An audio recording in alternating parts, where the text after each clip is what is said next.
Nous sommes actuellement à Saint-Louis, une ville du nord du Sénégal, une ville centenaire, une ville historique. Nous sommes actuellement sur un débris, d'une école, une école aujourd'hui qui symbolise les effets néfastes du changement climatique. C'est une école qui est tombée sur l'écrou de l'avancée de la mer. Et c'est un lieu symbolique à laquelle nous sommes aujourd'hui pour montrer au monde que le changement climatique est une réalité ici au Sénégal. What are the effects of climate change that are already affecting specifically your life? Ma vie à moi, elle est impactée par les effets néfastes du changement climatique, de même qu'un ensemble de Sénégalais, vu que je suis originaire du Nord. Je suis originaire d'une zone agricole. Et on a senti ces dernières années une pénurie en pluie.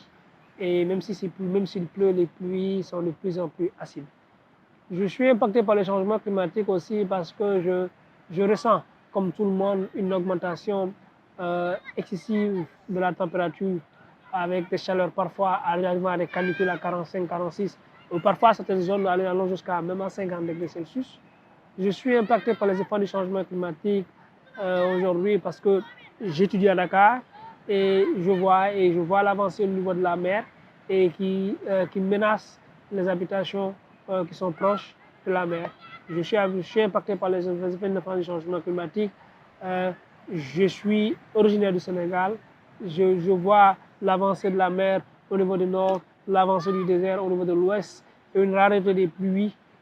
Je suis impacté par les effets néfastes du changement climatique. Le changement, c'est qu'aujourd'hui, il devient de plus en plus compliqué de vivre dans une pièce du fait de la chaleur. On est amené à mettre en place des systèmes de ventilation qui consomment énormément d'énergie. La famille à moi, les amis à moi, issus d'une famille d'agriculteurs au niveau du Nord, la grande famille, aujourd'hui les cultures rizicoles ne donnent pratiquement plus du fait de la terre qui devient de moins en moins productive.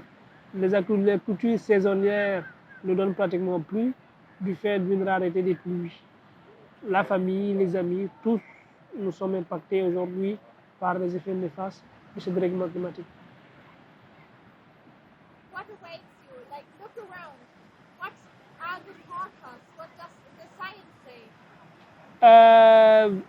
En croire les prévisions scientifiques, l'une des prévisions scientifiques qui me marque le plus, c'est le fait qu'on risque de se retrouver avec plus de 250 millions de déplacés climatiques d'ici 2050 si pratiquement rien n'est fait.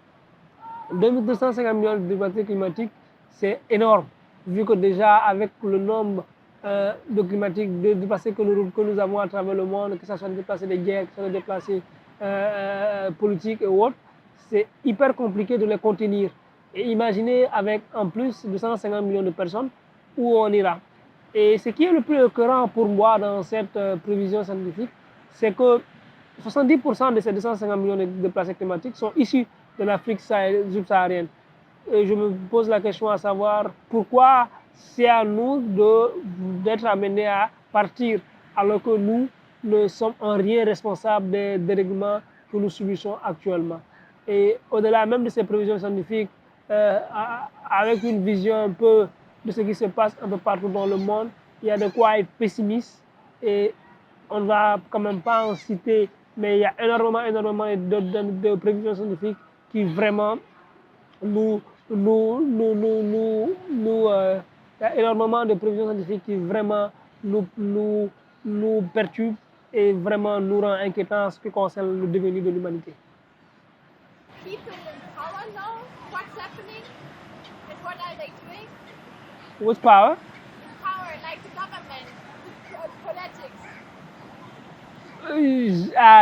J'aime taquiner énormément nos dirigeants pour dire qu'ils ne connaissent pas vraiment l'étendue de cette question climatique-là. Vu les actes qu'ils posent, vu aujourd'hui les contrats qu'ils signent à travers des normes qui vont à l'encontre vraiment de quelqu'un qui a vraiment compris cette question climatique et qui veut vraiment la résoudre. Je dirais qu'ils sont avertis, mais pour des aspects économiques et pour des aspects parfois culturels-personnels, décident de pratiquement rien faire. Ils savent, parce qu'aujourd'hui, diriger tout un pays et ne pas savoir que le changement climatique est un danger qu'il menace.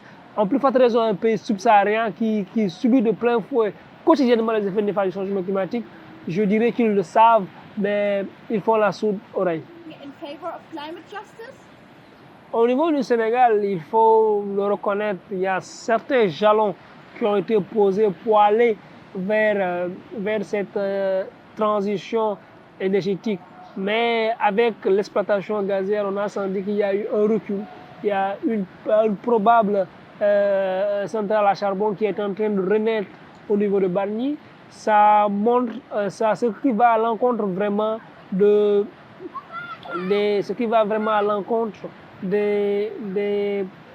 engagements pris au niveau international. Il est difficile de comprendre parce que pour nous, je le dis avec toute franchise, aujourd'hui la priorité, c'est certes, on dira au niveau international que la priorité c'est de vraiment aller mais poser des actes qui peuvent permettre de lutter contre le changement climatique. Mais l'aperçu que moi j'ai, c'est que pour nous, l'argent, la première somme venue est la bienvenue, qu'elle soit dans un projet fossile, qu'elle soit dans un projet renouvelable. Pour elle, le gouvernement aujourd'hui, le plus important, c'est d'avoir des financements, c'est de mettre en place des projets pour que la population dise qu'ils ont travaillé, alors qu'en réalité, alors que la réalité devait être tout autre. What are your plans for the future? Look at her, okay? Pour le futur, actuellement, les recommandations, aussi bien au niveau du Sénégal qu'à l'international, c'est de meilleure prise en compte de la question climatique. Il est important aujourd'hui qu'on remette l'humain au centre de nos priorités. Qu'on se pose la question à savoir tout ce que nous faisons, est-ce que ça va dans le bien de l'humanité? Est-ce que ça permet à la planète de survivre dans des milliards et milliards d'années à venir? Et c'est l'un des points focaux sur lequel on doit vraiment être pied. En ce qui concerne le dérèglement climatique, il est important aujourd'hui que les gens comprennent que c'est pour le bien de tous que nous combattons jour et nuit pour le respect des engagements déjà pris. Il est important de lutter pour la non-prolifération de projets fossiles et gaziers qui sont énormément polluants.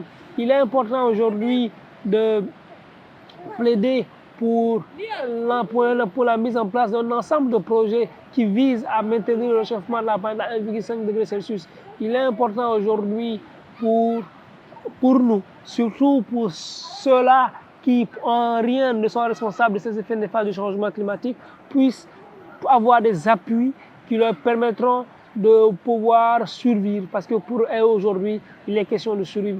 Il est important aujourd'hui le décaissement des fonds loss and damage et qu'il aille à ceux qui revient de droit et non à ces gouvernements qui les utilisent à d'autres fins. Ce sont ces personnes-là qui aujourd'hui, pour qui nous nous battons. Nous nous battons aussi pour nous, mais ces personnes-là sont aujourd'hui dans l'urgence par rapport à nous. Nous nous battons pour nos enfants, nous nous battons pour l'humanité, nous nous battons pour la planète tout entière. Face à cette crise climatique, il est impératif que nous travaillions ensemble. Travailler ensemble est la seule issue qui nous permettra de sauver la planète que nous avons en commun. Il est important de changer notre mode de vie qui s'est avéré aujourd'hui être nuisible.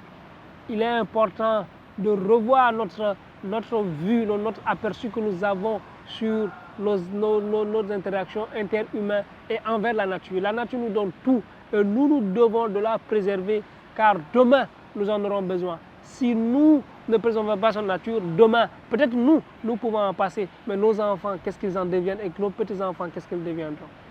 Cool.